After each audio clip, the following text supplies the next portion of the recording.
90వ వార్షికోత్సవం జరుపుకుంటున్న ఆకాశవాణి ప్రేక్షకులందరికీ నా హృదయపూర్వక శుభాకాంక్షలు. స్వాతంత్ర అనంతరం భారతదేశం సమాజ నిర్మాణానికి, ప్రజల్లో ఆధునిక భావాల పెంపొందించడానికి ఆకాశవాణి చేసిన కృషి ఎంతో గణనీయం. మొదటి 50 సంవత్సరాలు దాదాపు మీడియా రంగంలో ఆకాశవాణి ఏకాధిపత్యాన్ని సాగించింది. ఇతర ఏ మీడియా చేరలేని అంత విస్తృతి ఆకాశవాణికి ఉండేది. అదే సమయంలో ఎంతో విశ్వసనీయతను కూడా అది కూడగట్టుకుంది.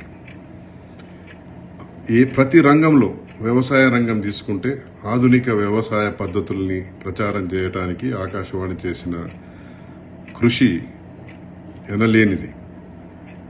అలాగే శాస్త్రీయ దృక్పథం ప్రజల్లో పెంపొందించి, మూఢనమ్మకాలను తొలగించి, కుల వివక్ష వంటి సామాజిక రుగ్మతలను నిర్మూలించేందుకు ఆకాశవాణి ఎంతో కృషి చేసింది.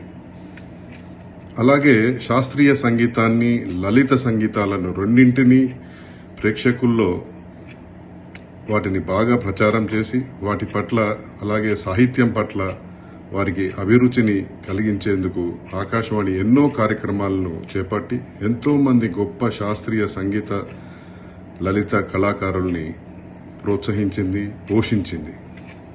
అలాగే ప్రతి వర్గం, బాలలైతేనేమి, కార్మికులైతేనేమి, వ్యవసాయదారులైతేనేమి, మహిళలు, అందరి మనోవికాసానికి ఆహ్లాదకరమైన సంగీతాన్ని, సినిమా పాటల్ని ఇస్తూ వారికి ఎంతో తోడ్పడింది. ఇప్పుడు మన మీడియా రంగం ఎంతో మారిపోయింది. అయినా ఆకాశవాణి తన వంతు బాధ్యతని ఎంతో శ్రద్ధగా, కమిట్మెంట్తో చేస్తుంది. ఈ సందర్భంగా ఆకాశవాణి ఉద్యోగులందరికీ నా హృదయపూర్వక శుభాకాంక్షలు.